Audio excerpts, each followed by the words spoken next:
Now, for the next video, we're going to actually bring it all together, are we not? Exactly. I think we have gathered all the pieces of the puzzle, and now we have enough material to get the whole picture, the big picture of how the Islamic Quran was made.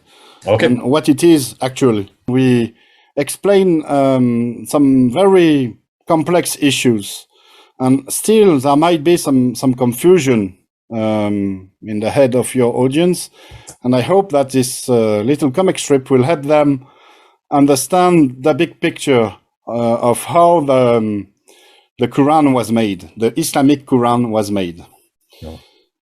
So let me share my screen. And I want to start with the first step of this process, of the making process of the Islamic Quran. The first step was the Judeo-Nazarenes. They were the teachers of the Arab preachers. There were this very, very small Jewish current that believed that Jesus was the Messiah, but he was a political Messiah.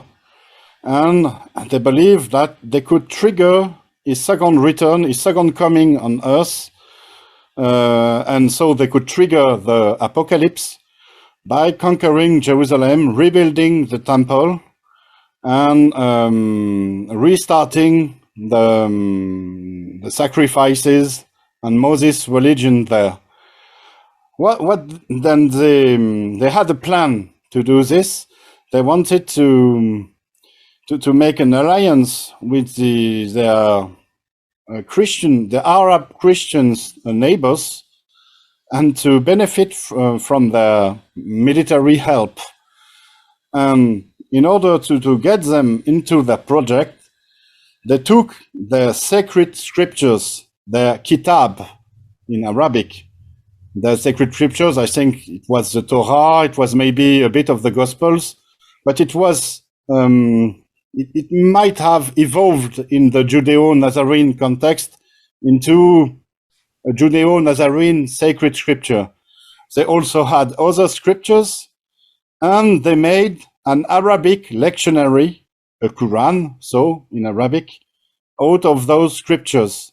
And they wanted to present this Arabic lectionary to their Arab neighbors in order for them to join their project of the conquering Jerusalem and so on. And so this was the first step. The Judeo-Nazarene translated into Arabic some of their sacred scriptures, and they made an Arabic lectionary, an Arabic Quran. Then those Judeo-Nazarene taught some Arab preacher.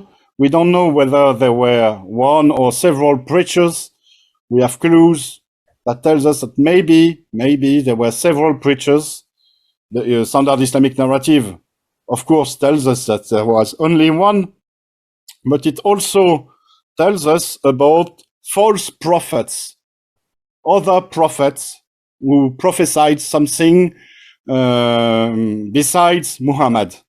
So maybe there were several preachers that were taught by the Judeo-Nazarenes.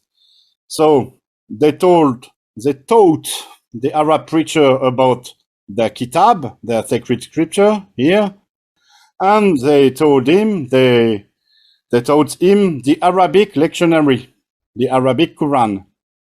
And together they made notes and instruction for proclamations and sermons.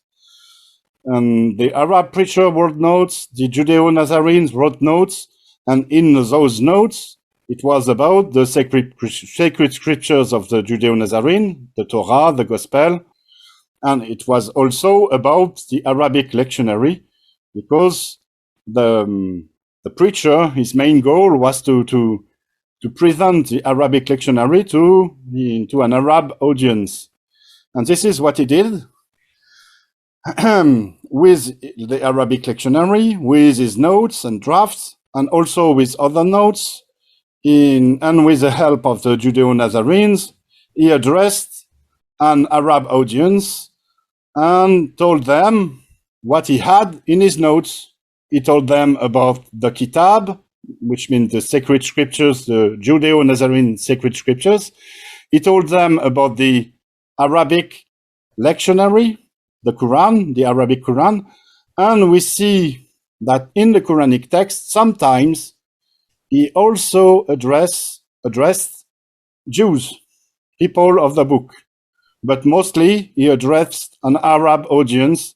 And we can gather from the Quranic text itself and also from other sources that this Arab audience was Christian at the time or had been Christianized, already Christianized. What happened then?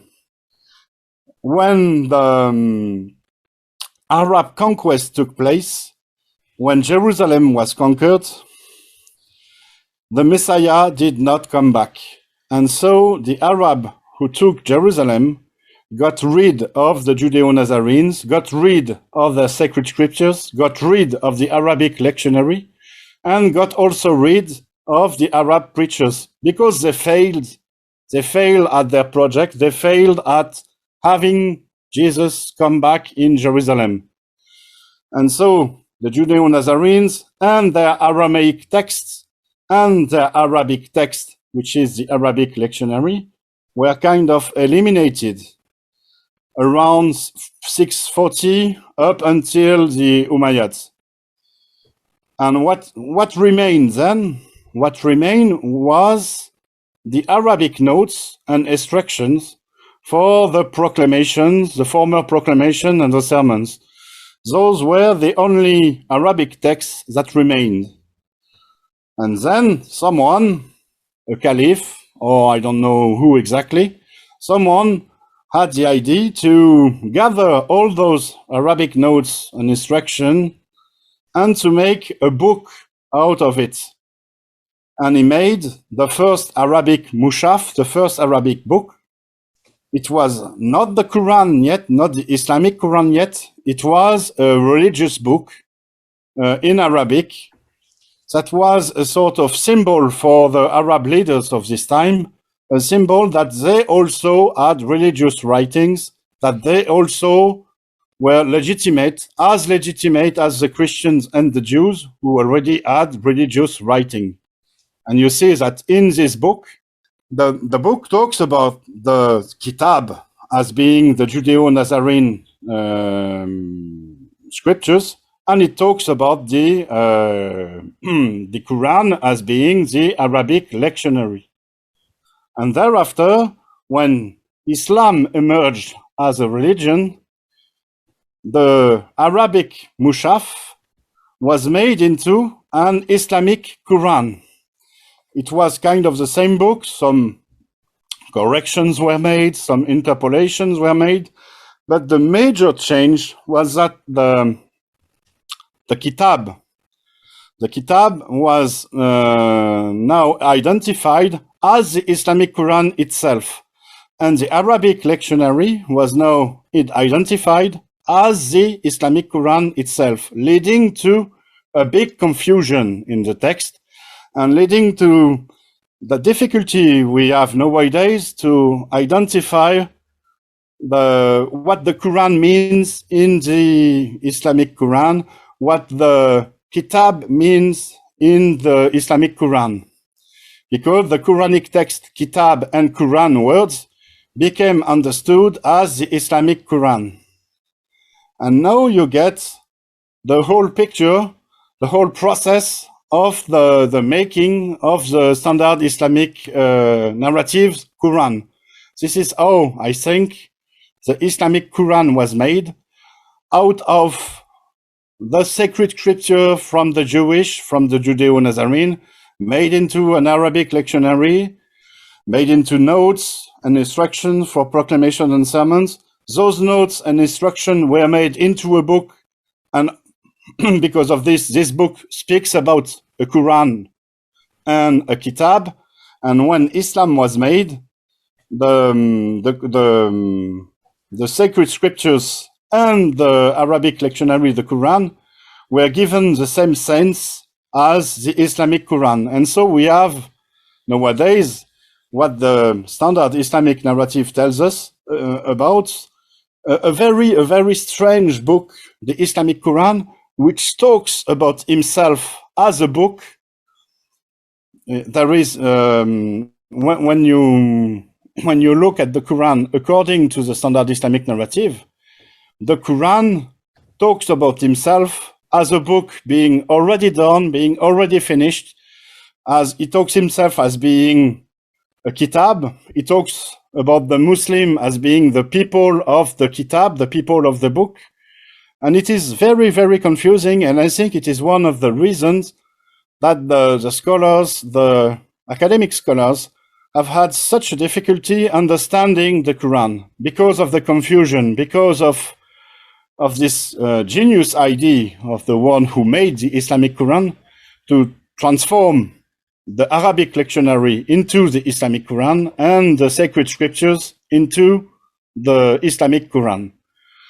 So this is my sort of comic strip explaining the making of the Quran. I hope it is clear enough for your audience. But Jay, as you know, I will be very happy to answer any question in the comments and to answer any of your questions. Well, no, this is excellent. In fact, just leave it on this, because this is just so that people can see, rather than taking off the screen. This is good just to leave it there. And I think you've done a wholesale summation of everything you've done up on the Quran in just one page.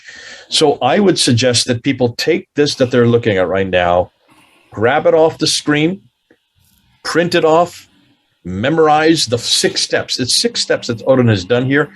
It's like a meme. This is like a cheat sheet, a crib sheet. And Muslims also look at this. Can you then understand why so much of the confusion of all these phrases, all of these references, they're all in there. It's all there. The difficulty is we don't understand from in the 7th century the environment from which it is derived. You have helped us do that, Odon. Thanks so much for putting it into the 7th century and showing us, if you're going to understand what the Quran is really saying, for heaven's sakes, go back to the 7th century and see from where it is taking its material. This is nothing new. It's all lifted material. It's borrowed. It's plagiarized. In many respects, it's been bastardized, unfortunately, the final product. But the germ that is there can be understood once you read it for what it is. Stop imposing the standard Islamic narrative onto it. Stop taking sin and imposing onto it. Just read it as you have. You've done this in 6 steps here, showing us how the Judeo-Nazarenes, waiting for Jesus to return, didn't do so, had all the material there, were trained and bring it down from Aramaic down into Arabic so the Arab speakers could understand it. And then all of a sudden realizing that when Jesus didn't return, it was for naught. And so it was left just percolating until the Abbasids took a hold of it. And once the Abbasids took a hold of it, they needed not only a man, they needed a book, and they needed a place, the book, the man, and the place. And that's why the book then became almost sacrosanct, put up on a pedestal. And then all the other material surrounding not only who this man was, but also where it was to be read and how it was to be read. And then later on, in the later centuries, it then got lifted up to be almost sacrosanct and almost divine in and of itself.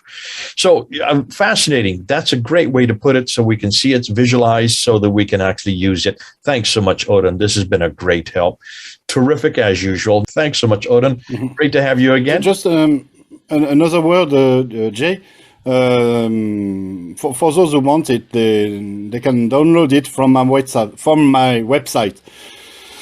Okay, of course, they can take a screenshot of your video, but it will be available as a PDF file and as a picture on my website, thegreatsecretofislam.com. Good to have you back, Odon. Thanks so much for your work. God bless you and your continued work. Get us out this English book so we can understand it, and then so that we can use it. Until next time. This is Odon and Jay, 6,000 miles apart. Over and out.